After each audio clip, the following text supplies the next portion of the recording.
Yes, very very good evening to all of you, my dear students. Very very good evening to everyone. So हम last class में पढ़ रहे थे cognizable offence and non cognizable offence, ठीक है। तो हम डिस्कस कर रहे थे क्या, ऑफेंस के बारे में, कि ऑफेंस दो तरह के हो सकते हैं। या तो वो कॉग्निजेबल ऑफेंस होगा या फिर वो नॉन कॉग्निजेबल होगा, राइट। या तो वो कॉग्निजेबल नेचर का होगा या तो वो नॉन कॉग्निजेबल नेचर का होगा। अब कॉग्निजेबल ऑफेंस कौन से होते हैं? जहां पर पुलिस ऑफिसर के पास पावर है कि वो बिना अरेस्ट वारंट के अरेस्ट कर सकता है। ये कहां दे रखा है? सेक्शन 2 क्लॉज जी में दे रखा है, इन भारतीय नागरिक सुरक्षा संहिता, राइट। तो कॉग्निजेबल ऑफेंसेस कौन से होते हैं? ऐसे ऑफेंसेस जहां पर पुलिस ऑफिसर के पास पावर है कि वो बिना अरेस्ट वारंट के अरेस्ट कर सकता है, right. Okay, further non cognizable offences कौन से होते हैं? नॉन कॉग्निजेबल ऑफेंसेस वो ऑफेंसेस होते हैं जहां पुलिस ऑफिसर के पास पावर नहीं है कि वो बिना अरेस्ट वारंट के अरेस्ट कर सके। तो अरेस्ट वारंट के साथ ही वो अरेस्ट कर सकेगा, अदरवाइज पुलिस ऑफिसर ऐसे नॉन कॉग्निजेबल ऑफेंस में अरेस्ट नहीं कर सकेगा जब तक उसके पास अरेस्ट वारंट ना हो। तो ये सेक्शन 2 क्लॉज ओ में दे रखा है। तो एक बार सेक्शन 2 क्लॉज जी देख लीजिए, take out section 2 clause G in your bare act.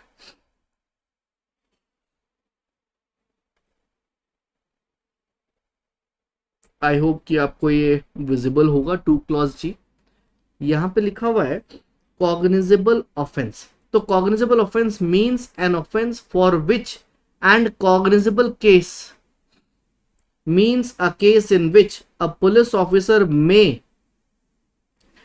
मतलब ए डिस्क्रिशन है पुलिस ऑफिसर का कि अगर वो चाहे तो, अदरवाइज जरूरी नहीं है वो अरेस्ट करेगा। तो ये तो लिखा है may in accordance with the first schedule और under any of the law for the timing in force arrest without warrant, ठीक है, राइट।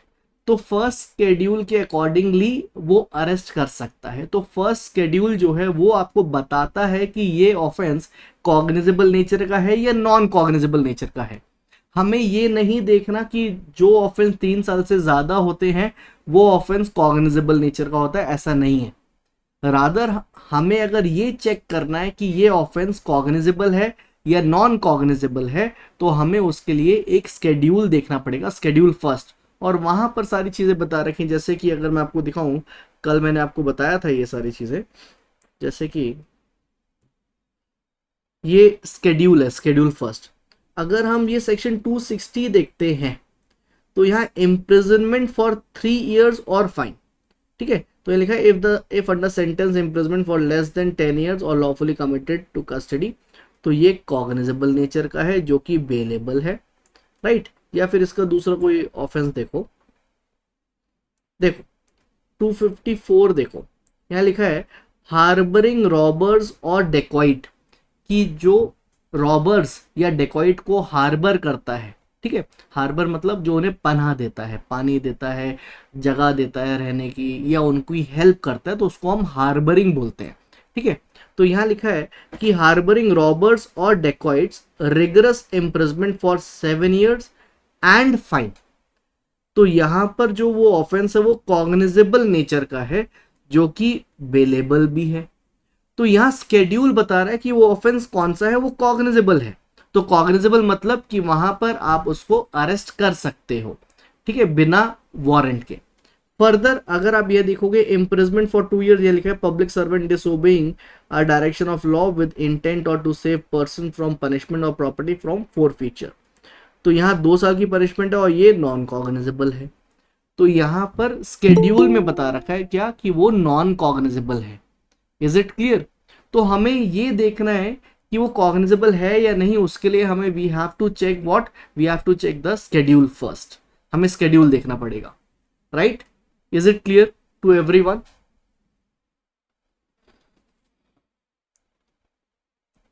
शैली ठीक है, कुणाल ठीक है, राखी ठीक है, उमेद ठीक है, अमित ठीक है, चिराग ठीक है।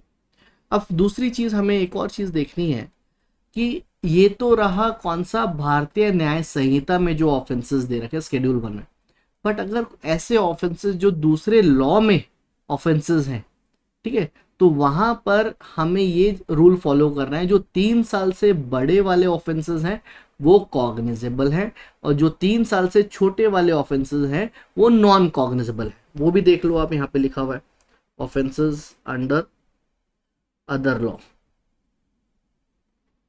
देखो यहाँ लिखा है classification of offences against other laws, ठीक है। तो यह लिखा है if punishable with death, imprisonment for life और imprisonment for more than 7 years, तो ये कॉग्निजेबल है कि ऐसा ऑफेंस दूसरे लॉ में जो कि 7 साल से ज्यादा है, इम्प्रिजमेंट फॉर लाइफ है या फिर डेथ सेंटेंस है, तो उसको हम कॉग्निजेबल मान रहे हैं। या फिर if punishment with imprisonment for 3 years and upwards but not more than 7 years, तो वो कॉग्निजेबल है, ठीक है। 3 साल से ज्यादा बट 7 साल से ज्यादा नहीं, तो वो कॉग्निजेबल है। But if punishable with imprisonment for less than 3 years और विद फाइन ओनली, तो उसको हम नॉन कॉग्निजेबल कह रहे हैं। तो यहां पर मैंने आपको एक चीज बताई है कि अगर ऑफेंस हुआ है तो हमें देखना है वो ऑफेंस भारतीय न्याय संहिता में है या फिर वो ऑफेंस अदर लॉ में है, ठीक है। अगर भारतीय न्याय संहिता है तो हमें फर्स्ट स्केड्यूल चेक करना है, फर्स्ट स्केड्यूल चेक करना है कि वो ऑफेंस कॉग्निजेबल नेचर है या नॉन कॉग्निजेबल है, तो उसमें हमें स्केड्यूल रेफर करना पड़ेगा। बट अगर वो अदर लॉ है तो वहां पर 3 साल से बड़ा जो ऑफेंसेस हैं वो सारे कॉग्निजेबल हैं, और जो 3 साल से छोटा ऑफेंस है, 3 साल या 3 साल से छोटा, वो नॉन कॉग्निजेबल है। तो पनिशमेंट का जो लेवल है वो हमें चेक करना है अदर लॉज के केस में कि वो कॉग्निजेबल है या नॉन कॉग्निजेबल है। बट अगर हमें भारतीय न्याय संहिता के बारे में चेक करना है कि वो ऑफेंस कॉग्निजेबल है या नॉन कॉग्निजेबल है, तो हमें पनिशमेंट नहीं देखनी, हमें ये देखना है, क्राइटेरिया देखना है कौन सा जो फर्स्ट शेड्यूल में दे रखा है। ये समझ में आया आपको? Tell me.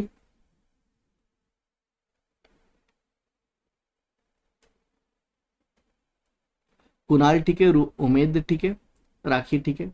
तो इसमें एक पॉइंट लिख लो आप, काइंडली राइट इट डाउन। एक पॉइंट लिखवा देता हूं मैं। For the purpose of IPC या for the purpose of Bharatiya Nyaya संहिता लिखना, for the purpose of Bharatiya Nyaya Sanhita, the criteria, the criteria of quantum of punishment, of quantum of punishment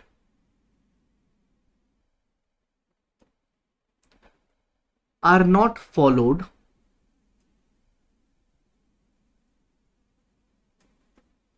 are not followed, rather the schedule,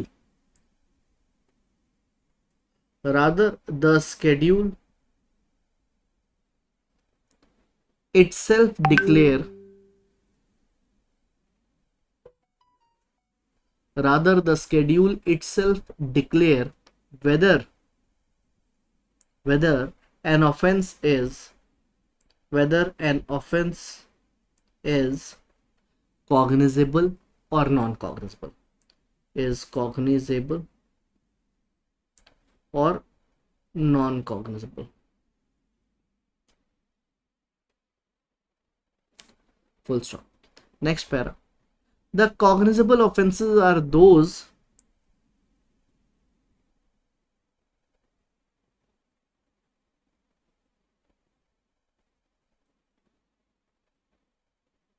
the cognizable offenses are those where the police officer, where the police officer can arrest without warrant, can arrest without warrant, whereas in non-cognizable, in non-cognizable,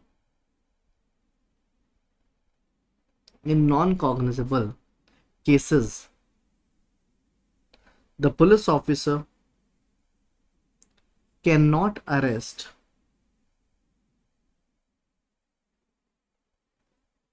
cannot arrest without warrant.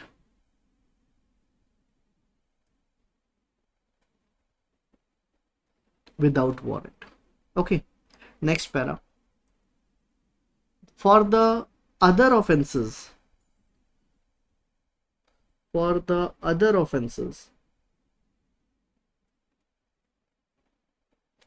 the criteria of 3 years of punishment, the criteria of 3 years of punishment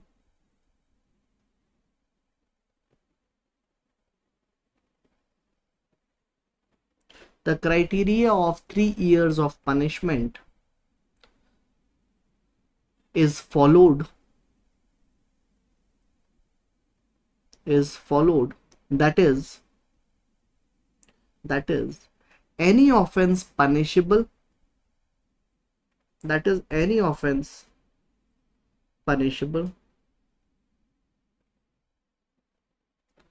less than 3 years,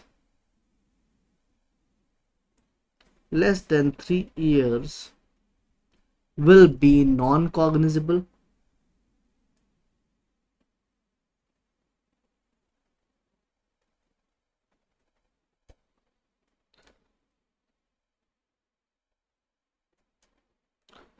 will be, इसको ऐसे लिखो, any offense punishable less than or equals to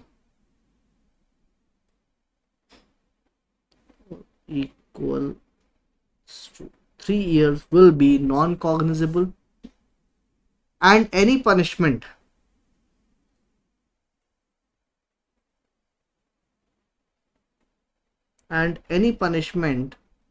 more than 3 years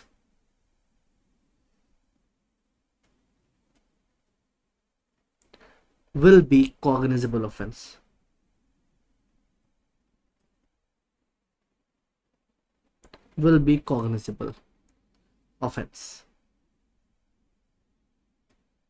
ठीक है, क्योंकि वहां पर अगर आप चेक करोगे तो it is written that if punishment with imprisonment for less than 3 years और विथ फाइन. ओके, हाँ, तो उसको आप ठीक कर लो. यहाँ पर जो है ना, और इक्वल्स टू हटा दो.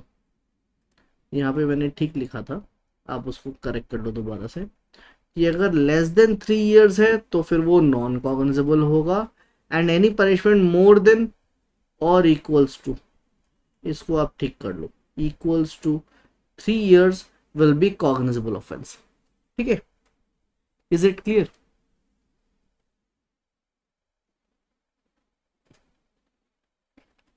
एवरीवन क्लियर है?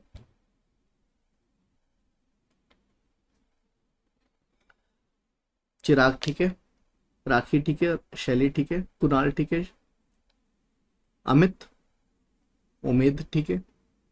फर्दर आगे चलते हैं. ठीक है, आगे चलते हैं. अब वहां पर अगर आप देखोगे सेक्शन 2G में, वहां लिखा है cognizable offence and cognizable case. अब ये दोनों क्या है, इन दोनों में डिफरेंस क्या है? अगर आप पढ़ोगे सेक्शन 2G तो वहां लिखा है कॉग्निजेबल ऑफेंस और कॉग्निजेबल केस.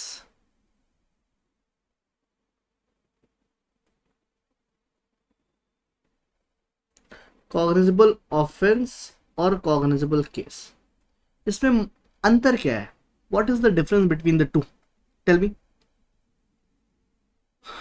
चिराग अनम्यूट करके बताओ बेटा.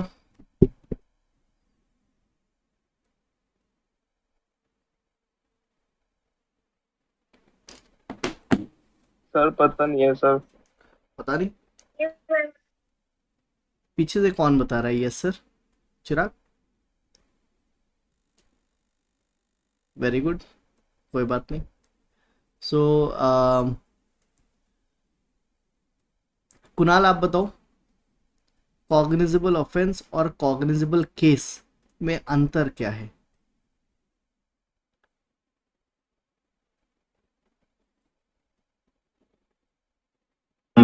Sir good afternoon sir. Very good afternoon.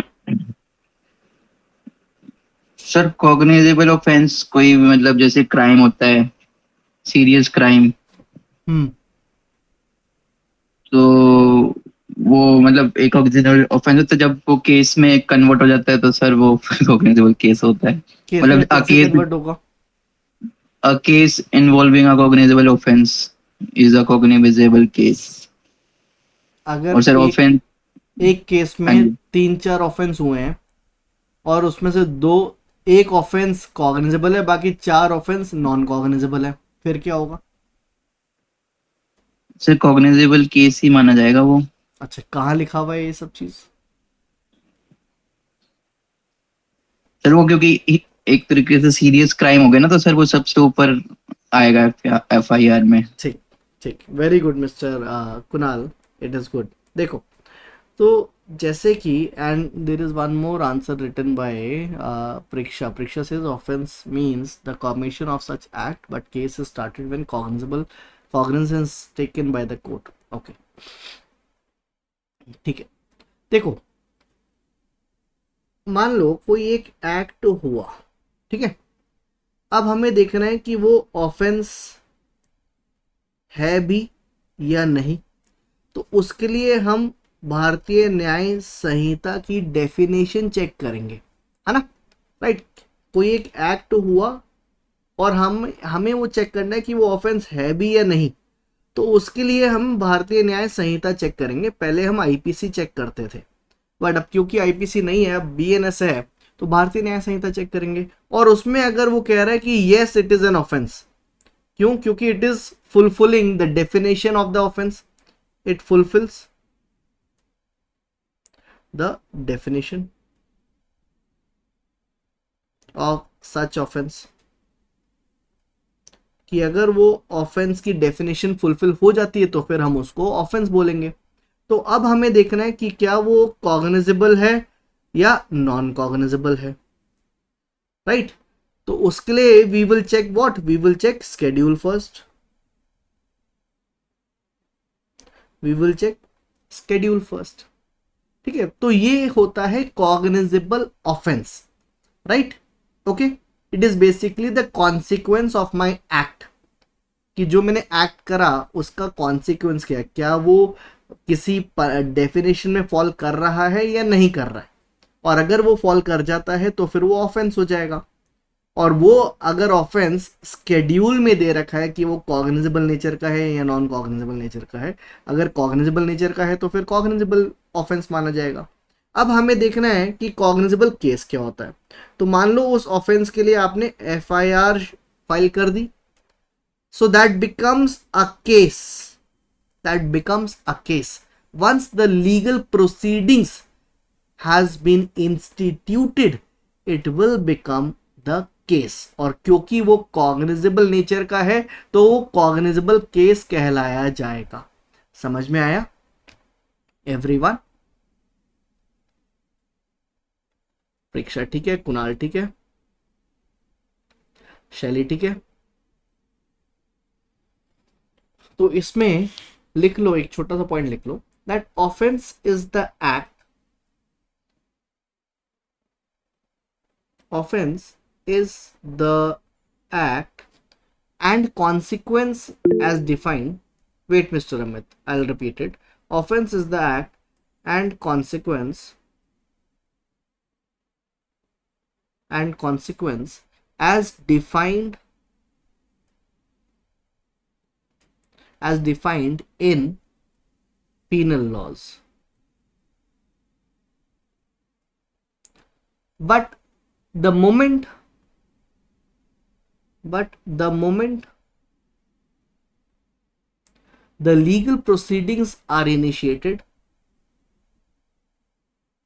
the legal proceedings are initiated,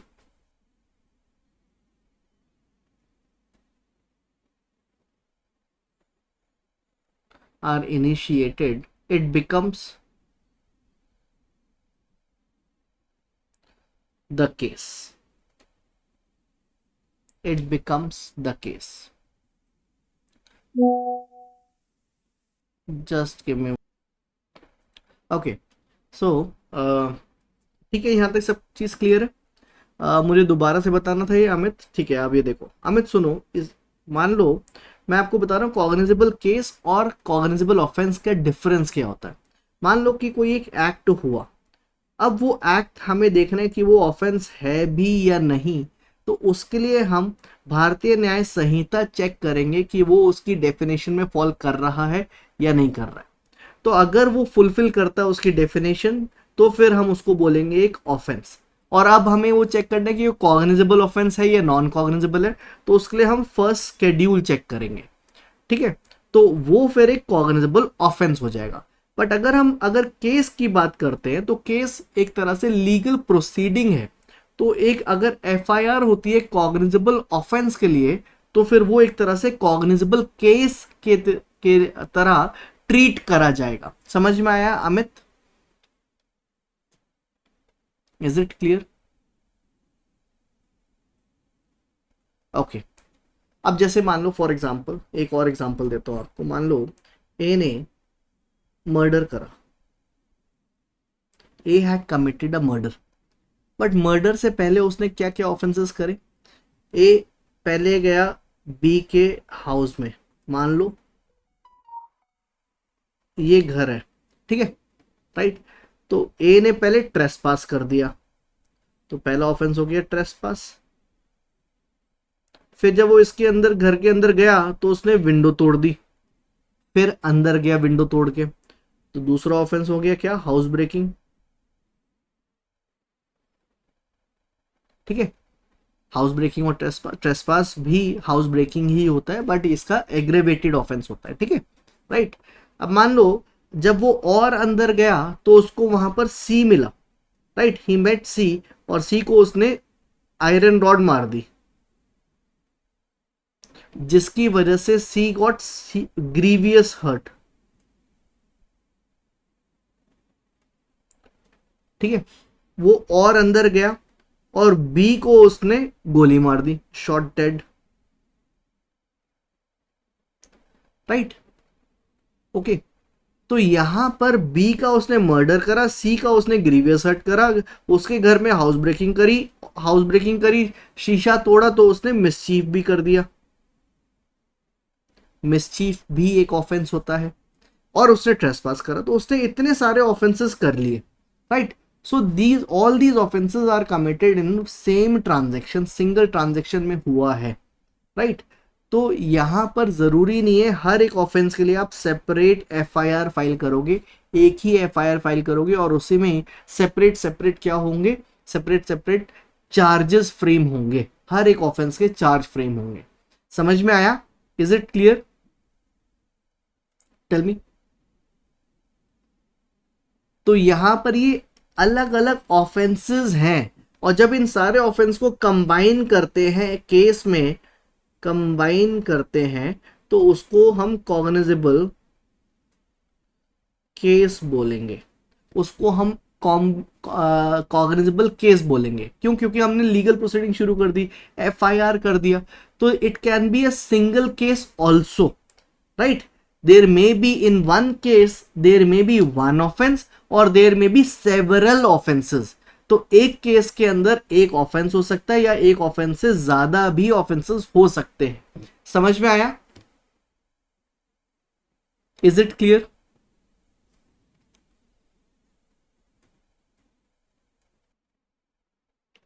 alright, so now let us proceed further. So यहां पर एक कॉग्निजेबल केस में कई सारे ऑफेंसेस हो सकते हैं, ठीक है, समझ में आया? तो एक कॉग्निजेबल केस में जितने भी ऑफेंसेस आपने करे सिंगल ट्रांजैक्शन में, वो सारे ऐड अप करे जा सकते हैं, ठीक है, समझ में आया? Is it clear my dear students? अब ये एक पॉइंट जो मैंने कुणाल से पूछा था कि अगर मान लो सपोज एक आपने ऑफेंस करा कॉग्निजेबल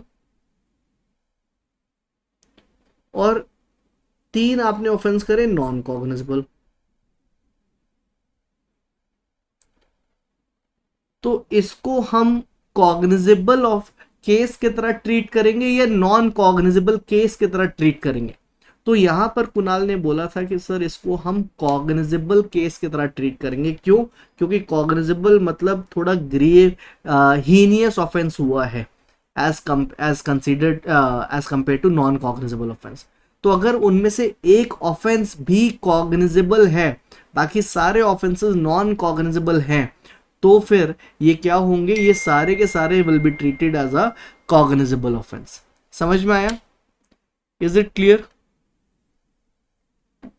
तो ये कहां दे रखा है जो मैंने कुणाल से पूछा था, ये दे रखा है section 174 clause 4। Section 174 clause 4, take out section 174 clause 4।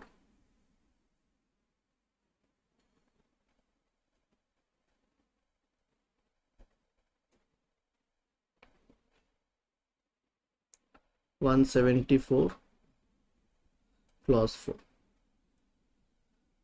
It says that where a case relates to two or more offenses of which at least one is cognizable, the case shall be deemed to be a cognizable case, notwithstanding that the other offenses are non-cognizable. तो कुणाल ये याद रखना, ठीक है? अगर कोई आपसे पूछे ऐसा कहाँ लिखा हुआ है तो बता देना सेक्शन 174 क्लॉज 4 में लिखा हुआ है। ओके कुणाल एंड एवरीवन, कि अगर एक ऑफेंस भी कॉग्निजेबल निकल गया और बाकी सारे ऑफेंसेस नॉन कॉग्निजेबल हैं, तो आपका वो पूरा केस कॉग्निजेबल केस की तरह ट्रीट करा जाएगा। ओके एवरीवन, चिराग, अमित, गुलफिशा, कुणाल, प्रीक्षा, राखी, सार्थक। Okay Sarthak is also here today. सार्थक आपको समझ में आ रहा है? Tell me if yes. आप यस लिख सकते हो क्योंकि आप अभी क्लास पे हट गए थे, आप you have just joined I believe.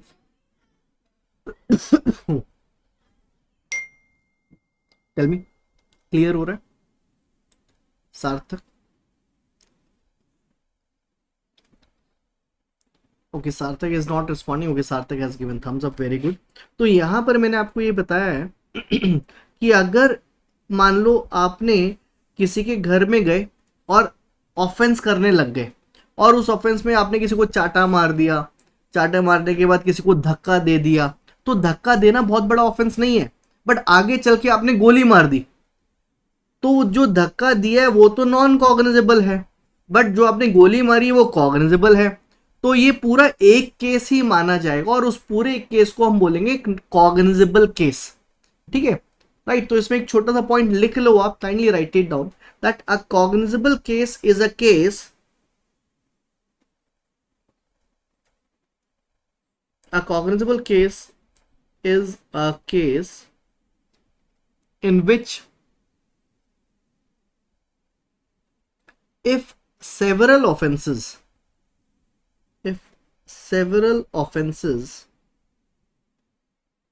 are involved, if several offenses are involved, at least one of them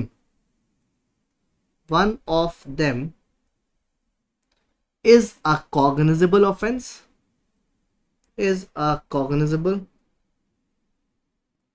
offense, and in a non-cognizable case,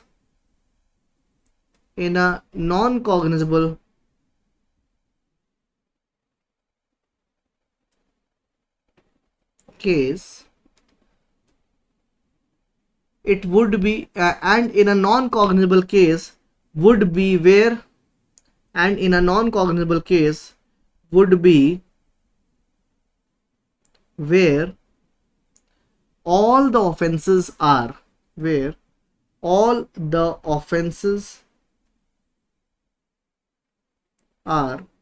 non-cognizable.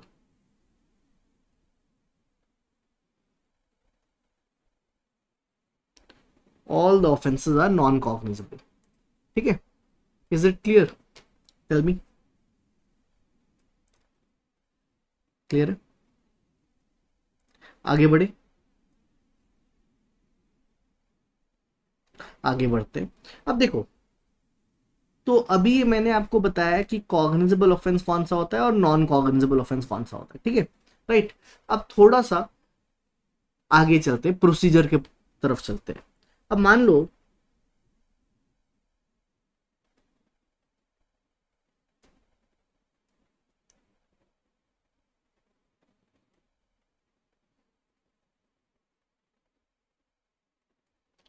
ठीक है, राइट।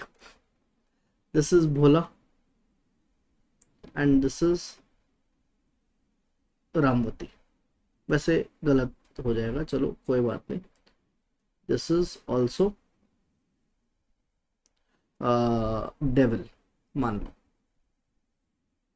ठीक है, राइट। अब भोला ने इसको किक कर दिया, ठीक है, हल्का सा किक करा है। ये जो दिखाया ये तो बहुत ज्यादा हीनियस हो रहा है, बट इतना हीनियस नहीं है। अब जो किक करा है, मान लो ये एक बताया गया स्केड्यूल में दैट ये एक नॉन कॉग्निजेबल ऑफेंस है,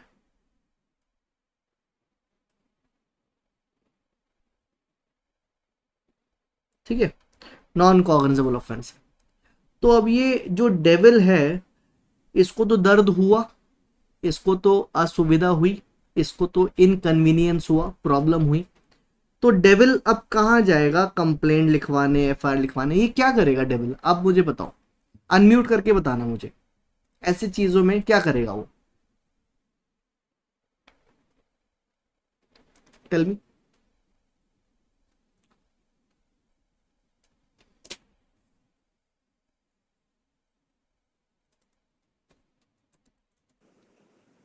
सर पुलिस स्टेशन में जाएगा, कंप्लेंट लिखवाएगा।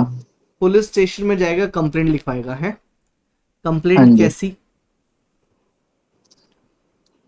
सिंपल कंप्लेंट सर कि मेरे को ऐसे ऐसे कहानी बताएगा सारी पुलिस वाले को कि मैं ऐसे ऐसे था, उनकी लड़ाई हो गई थी, उसने मेरे को लात मारी, हम्म मेरे को बड़ा चोट लग गई। हम्म हैंड रिटन कंप्लेंट दे सकता है वो। ओके, ठीक है कुणाल, वेरी गुड। कोई ऐसा होगा तो मैं आपके पास भेज दूंगा, आप उसको लेके जाइएगा, ठीक है। अच्छा, मान लो सपोज कि पुलिस, जैसे कुणाल ने बताया कि सर वो डेविल जो है वो पुलिस स्टेशन जाएगा और पुलिस स्टेशन को अपनी चीज़ें बताएगा, वो स्टेट करेगा अपने फैक्ट वगैरह ये सब चीज़ें कि ऐसे ऐसे मुझे लाते मारी है। तो पुलिस स्टेशन जो पुलिस ऑफिसर होगा वो ये देखेगा कि ये ऑफेंस कॉग्निजेबल है या नॉन कॉग्निजेबल है, राइट। क्योंकि पुलिस स्टेशन में दो डायरी होती है, एक होती है एफआईआर डायरी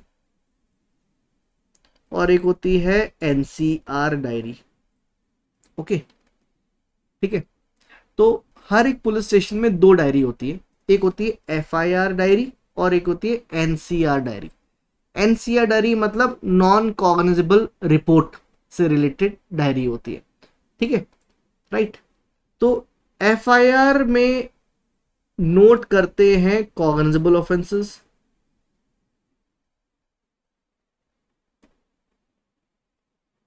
और जो एनसीआर डायरी होती है नॉन कॉग्निजेबल रिपोर्ट, उसमें रिपोर्ट करते हैं नॉन कॉग्निजेबल ऑफेंस वाले,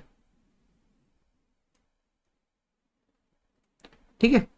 is it clear my dear students? तो अब मैं आपको ये कह रहा हूं कि ये वाला जो उसने लात मारी है, तो ये एक नॉन कॉग्निजेबल ऑफेंस है, क्योंकि स्केड्यूल में दे रखा है। ये मैं आपको एज अ एग्जांपल दे रहा हूं। तो ऐसे केसेस में पुलिस ऑफिसर क्या करेगा, वो एनसीआर डायरी में मेंटेन करेगा या एफआईआर में लिखेगा, बताओ गुलफिशा,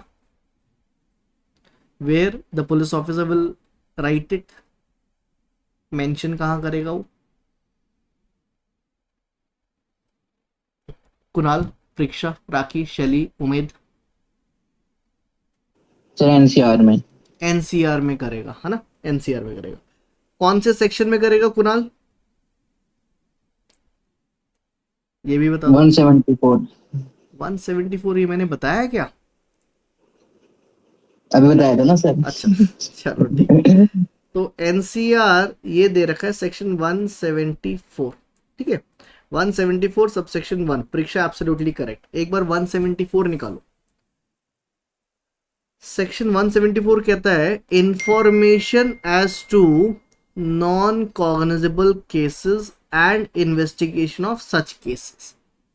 तो 174 कहता है information as to non cognizable case, कि अगर आपके पास इंफॉर्मेशन आती है नॉन कॉग्निजेबल की तो क्या करोगे, तो 174 उसमें दे रखा है, ठीक है। 174 सबसेक्शन 1 कहता है when information is given to an officer in charge of a police station, of the commission with in the limits of such station, कि उसके जुरिस्डिक्शन में ये ऑफेंस होता है रिलेटेड, और कौन सा ऑफेंस है, non cognizable of a non cognizable offence, तो फिर वो ऑफिसर क्या करेगा, he shall enter or cause to be entered the substance of the information in a book to be kept by such officer in such form as the state government may by rules prescribe in this behalf. तो मैं information लेके गया police officer के पास और उनको बताया कि ऐसे ऐसे भोला ने मुझे लात मार दी, तो पुलिस ऑफिसर को पता चला कि ये तो नॉन कॉग्निजेबल ऑफेंस है, तो उस केस में वो उस इंफॉर्मेशन को उस बुक में मेंशन कर देगा, और वो उस बुक को हम बोलते हैं non cognizable report, NCR diary बोलते हैं। ठीक है, समझ में आया?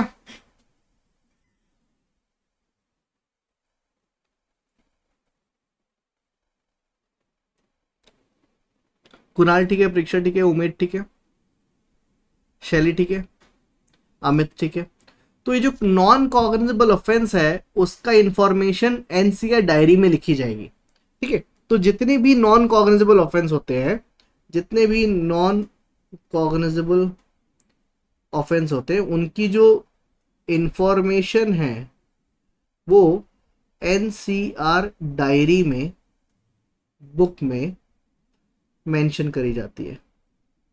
और ये कहाँ दे रखा है, ये सेक्शन 174 क्लॉज 1 में दे रखा है। ठीक है, राइट, ओके। अब क्या होता है नेक्स्ट स्टेप, नेक्स्ट स्टेप देखो, and refer the informant to the magistrate, कि आप इंफॉर्मेंट को रेफर करोगे कि वो मैजिस्ट्रेट के पास जाए। Forward the daily diary report of all such cases fortnightly to the magistrate. अब यहां इन्होंने वर्ड फोर्टनाइटली यूज करा है, पहले शायद ये वर्ड नहीं था, let me just check it, this is constitution, पहले this word was not there, if I am not wrong, CrPC section 155 में था पहले ये section, let me just check.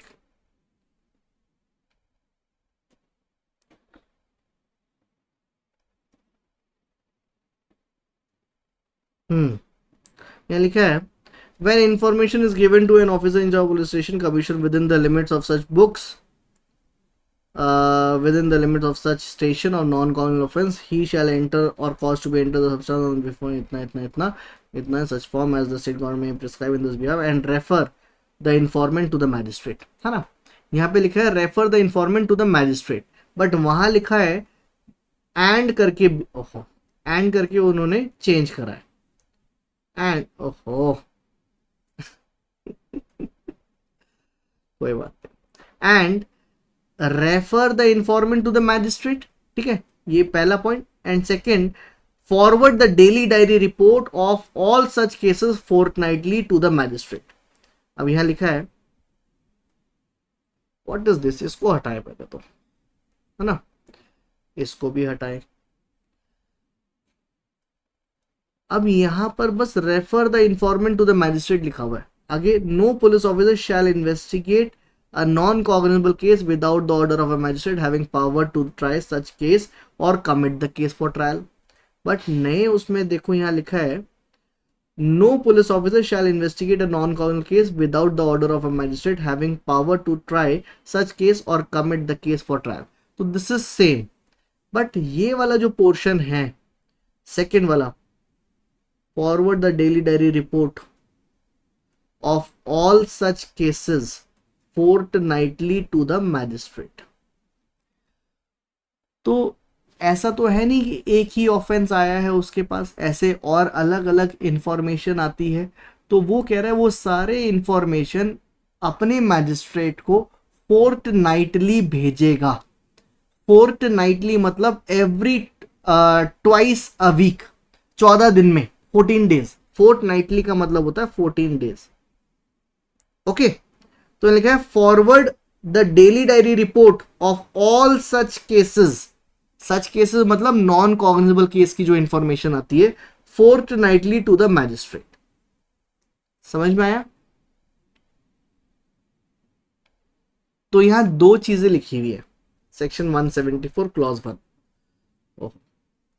Section 174 clause 1 में, कि आप एक तो इसको मेंशन करोगे एंड पहला आप रेफर कर दोगे, refer the इंफॉर्मेंट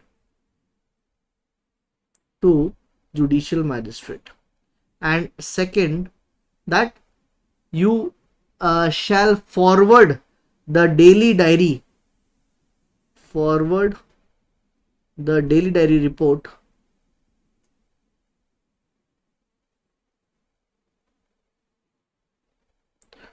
to magistrate fortnightly. Okay, right? Is it clear? But आपने यहां पर अभी सिर्फ ये लिखा है कि आप इंफॉर्मेशन रिसीव करोगे और वो फॉरवर्ड कर दोगे और मैजिस्ट्रेट को रेफर कर दोगे, इंफॉर्मेंट को मैजिस्ट्रेट के पास रेफर कर दोगे। अभी इन्वेस्टिगेशन की बात नहीं हुई, इन्वेस्टिगेशन सबसेक्शन 2 में हुआ है, ठीक है। अभी सिर्फ इंफॉर्मेशन आपने कलेक्ट करी है और मैजिस्ट्रेट के लिए रेफर कर दिया आपने इंफॉर्मेंट को, और दूसरा वो कह रहा है कि वो सारी डेली डायरी रिपोर्ट जो है ऑफ सच केसेस वो मैजिस्ट्रेट को फोर्टनाइटली फॉरवर्ड करेगा। ठीक है, समझ में आ गया? Is it clear? शैली ठीक है, कुणाल ठीक है, चिराग ठीक है, अमित ठीक है, उमेद ठीक है, प्रीक्षा, गुलफिशा ठीक है, ठीक है। तो यहां पर जो सबसेक्शन 1 है, section 174 subsection 1 is only talking about receiving the non cognizable report, offence की रिपोर्ट, ठीक है। ओके, जो सबसेक्शन 2 है वो बात करता है कि police officer shall not investigate,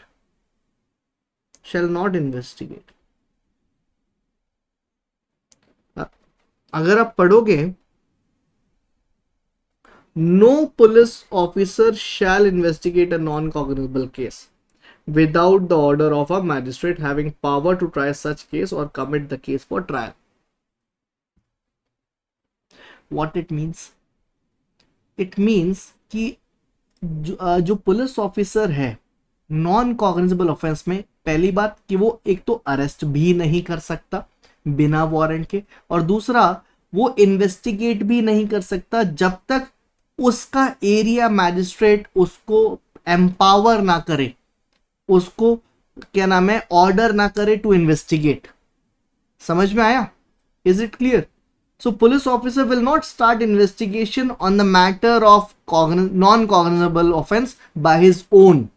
तो पुलिस ऑफिसर यहां पर खुद से स्टार्ट नहीं करेगा। Police officer will not start the investigation by own.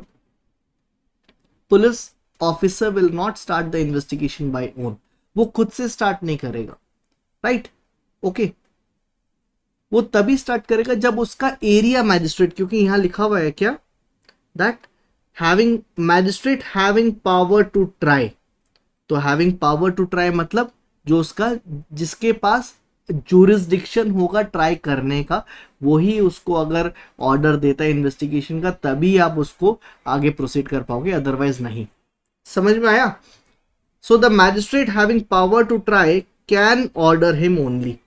Magistrate having power to try can order him to investigate, right? Otherwise he cannot investigate by himself, right? तो इसका मतलब क्या कि वो मैजिस्ट्रेट एरिया मैजिस्ट्रेट होना चाहिए। एरिया मैजिस्ट्रेट मतलब who is having jurisdiction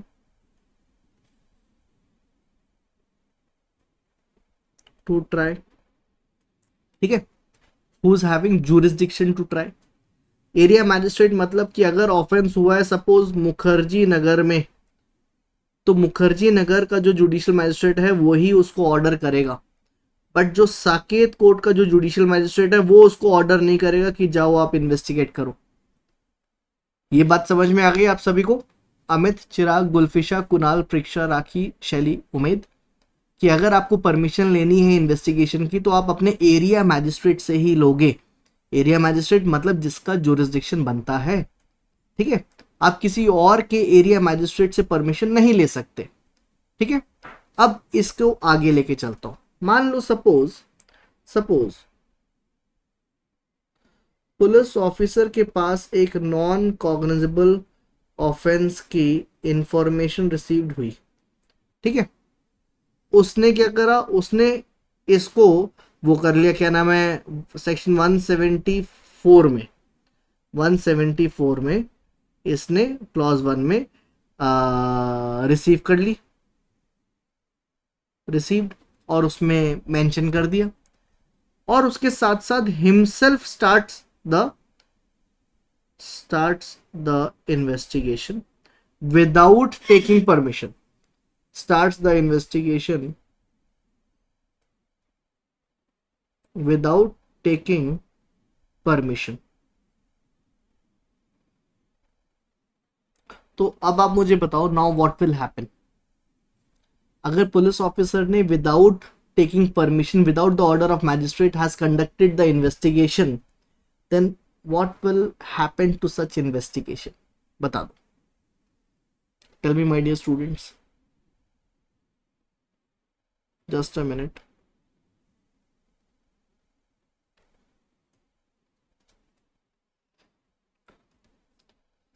क्या होगा ऐसी इन्वेस्टिगेशन का? राखी, आप अनम्यूट करके बताओ।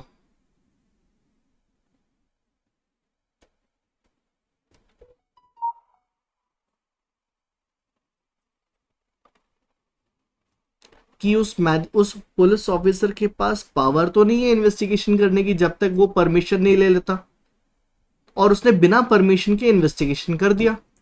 तो उस इन्वेस्टिगेशन को आप क्या बोलोगे? कुणाल, गुलफिशा, चिराग, अमित, उमेद, शैली।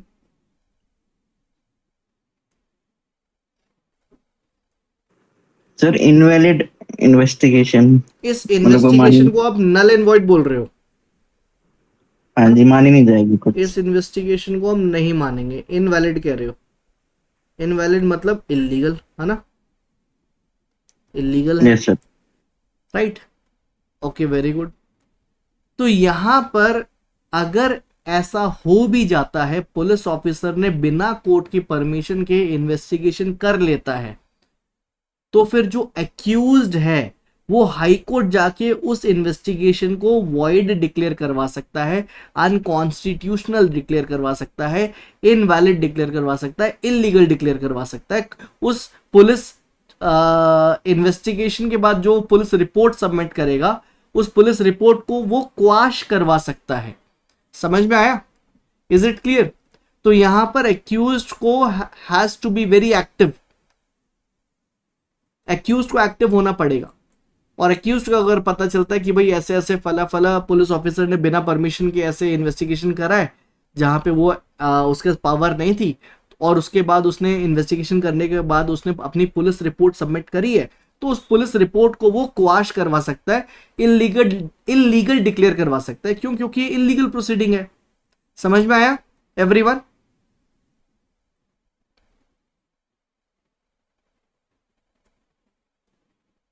कुणाल ठीक है, शैली ठीक है, उमेद ठीक है, अमित ठीक है।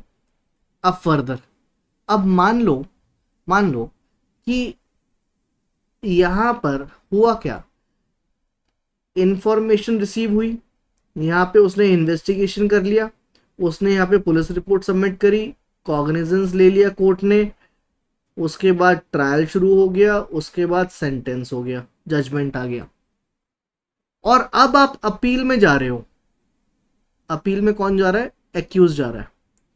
एक्यूज कह रहा है कि जज साहब वो जो इन्वेस्टिगेशन करी थी, वो इन्वेस्टिगेशन तो बिना कोर्ट की परमिशन की करी थी, तो इन्वेस्टिगेशन ही इनवैलिड है। तो क्या अब एपेलेट कोर्ट एक्यूज को सुनेगा? Tell me.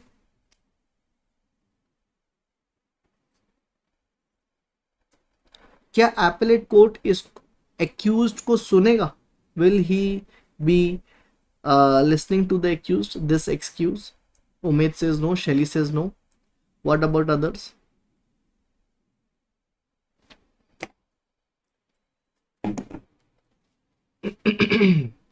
तो यहां पर over here the appellate court will not set aside the sentence, will not set aside the judgment. Why? Because it is the accused mistake that he didn't raised it earlier, कि उसने वो पहले raise नहीं करा. जब सारी चीजें हो गई सेंटेंस के बाद अब आप रेज कर रहे हो, that means accused was sleeping upon his own right. Accused पहले तो ऐसी टाइम वेस्ट करता रहा, उसके पास ऑप्शन था, उसने रेज नहीं करा. सो देयरफॉर अब कोर्ट उसको नहीं सुनेगा, क्योंकि whatever has been done over here, right, जो भी ट्रायल हुआ है वो तो ट्रायल तो मेरिट्स पर हुआ होगा ना माय डियर स्टूडेंट्स. उस पे तो कोर्ट ने एविडेंसेस लिए होंगे, विटनेसेस को सुना होगा. और यहां पर आप मेरिट्स को कंटेस्ट नहीं कर रहे, आप टेक्निकल चीज को रेस कर रहे हो. टेक्निकल चीज मतलब कि जो इन्वेस्टिगेशन है वो ही आप इनवैलिड डिक्लेयर करवा रहे हो. ठीक है. तो यहां पर अगर एक्यूज्ड आप एपेलेट कोर्ट में रेज करता है कि पुलिस ऑफिसर के पास पावर नहीं थी और बिना पावर के उसने इन्वेस्टिगेशन करा, which is a violation of article of section 174 clause 2, hence this sentence, this judgment shall be set aside. तो ये सेट असाइड नहीं होगा, बट ये सेट असाइड तभी होगा जब एक्यूज्ड अगर ये प्रूव कर दे कि जज साहब ये जितने भी एविडेंसेस वगैरह हुए हैं ये मेरे एक्स पार्टे हुआ है, मतलब मेरे प्रेजेंस में नहीं हुआ. I was in the coma, I was in the hospital, I am having the sufficient reasons that मैं इसको पहले क्यों नहीं रेज कर पाया. तो अगर एक्यूज के पास स्ट्रॉन्ग रीजंस हैं ये जस्टिफाई करने के लिए कि उसने पहले क्यों नहीं करा, तो फिर आप क्या कर सकते हो, तो ही एपेलेट कोर्ट उसको सेट असाइड करेगा, अदरवाइज नहीं करेगा. समझ में आया? Tell me.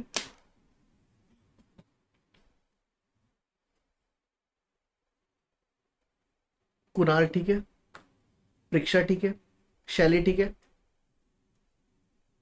So if the accused proves that there is the failure of justice due to which he could not raise this point earlier, then only the appellate court may set aside the judgment. But this is very unlikely. ऐसा होता नहीं है. ठीक है, ऐसा होता नहीं है. Is it clear, my dear students? अब एक बार क्लॉज सबसेक्शन 3 देखते हैं इसका. सबसेक्शन 3 कहता है any police officer receiving such order may exercise the same powers in respect of the investigation except the power to arrest without warrant as an officer in charge of a police station may exercise in cognizable case. तो अगर non cognizable offence में police officer को court ने order कर दिया कि आप investigate कर सकते हो, तो फिर उस पुलिस ऑफिसर के पास सारी पावर होगी इन्वेस्टिगेशन की एक्सेप्ट टू अरेस्ट, क्योंकि अरेस्ट आप only with the permission of court कर सकते हो नॉन कॉग्निजेबल ऑफेंस में, अदरवाइज आप नहीं कर सकते.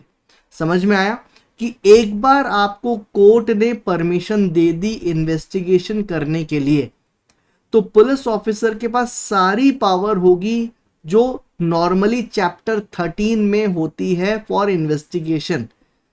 इन्वेस्टिगेशन में पावर क्या होती है कि भाई आप विटनेस को एग्जामिन करोगे, राइट, आप सर्च एंड सीजर करोगे, राइट, आप तलाशी लोगे, सर्च करोगे, आप विटनेस को एग्जामिन करोगे, ठीक है, बट आप अरेस्ट नहीं कर सकते. आप अरेस्ट तभी करोगे जब कोर्ट ने परमिशन दी, अदरवाइज नहीं. So once the permission is there to investigate, the police officer has all the power to investigate except arresting the accused, because arrest can be done in non-cognizable offense only if there is a permission or the warrant given by the court. Is it clear, my dear students? समझ में आया? शैली ठीक है, कुणाल ठीक है, and Umed ठीक है, परीक्षा ठीक है. Very good. ओके, देखो अब मान लो दोबारा से मैं आपको बताता हूँ। मान लो, just give me 1 minute. Okay, so with this मैं आपको दोबारा से एक बार बता देता हूँ कि एक ऑफेंस हुआ मान लो, ठीक है, और वो ऑफेंस एक नॉन कॉग्निजेबल ऑफेंस का है। तो नॉन कॉग्निजेबल ऑफेंस का है तो आप पुलिस ऑफिसर के पास जाओगे, पुलिस ऑफिसर उसको नॉन कॉग्निजेबल रिपोर्ट की तरह ट्रीट करे, उसमें मेंशन करेगा डायरी में, और पुलिस ऑफिसर रेफर कर देगा to area magistrate, area magistrate, ठीक है, राइट। और फिर एरिया मैजिस्ट्रेट उसको या तो परमिशन देगा टू इन्वेस्टिगेट,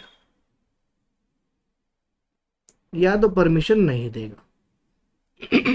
ठीक है, अगर परमिशन दे दी उसने इन्वेस्टिगेशन की, तो वहां पे पुलिस ऑफिसर विल इन्वेस्टिगेट,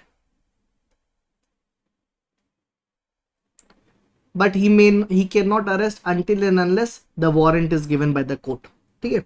तो जब वो इन्वेस्टिगेट करेगा तो उसकी पुलिस रिपोर्ट सबमिट करेगा, और जब पुलिस रिपोर्ट सबमिट होगी तो पुलिस रिपोर्ट सेक्शन 193 में सबमिट होगी। पुलिस रिपोर्ट पर कॉग्निजेंस लिया जाएगा, और वो cognizance, tell me which section, बता दो, in which section the cognizance will be taken.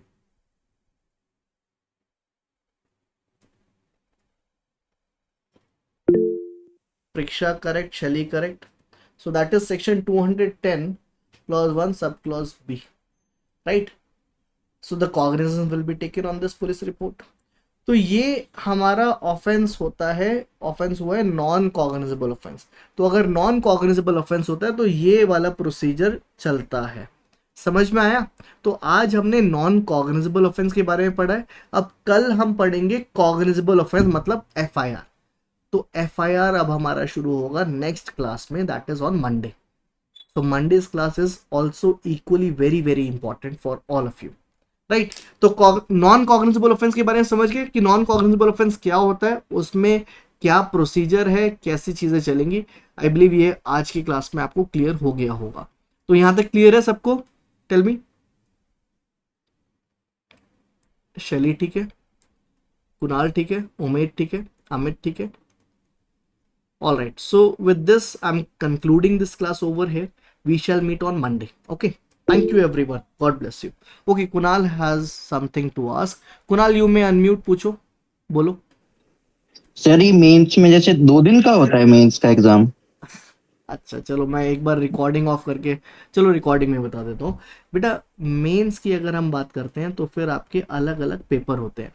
अगर हम अभी राजस्थान की बात करें, जो अभी स्टूडेंट का फोन आया, जो आपने अभी सुना सारी बातें, तो राजस्थान में civil law 1, civil law 2, Hindi और इंग्लिश 4 पेपर होते हैं। एक दिन में 2 पेपर होते हैं 3-3 घंटे के। तो आज भी होगा, हो चुका है, और कल भी होगा। अगर हम यूपी की बात करें तो वहां पर 3 दिन में पेपर होते हैं, क्योंकि 6 पेपर होते हैं। समझ में आया? अगर हम दिल्ली की बात यस सर। करें तो दिल्ली में 2 दिन में होते हैं। हरियाणा की बात करें तो हरियाणा में 2 दिन में होते हैं। Okay, okay sir, okay. चलो, थैंक यू।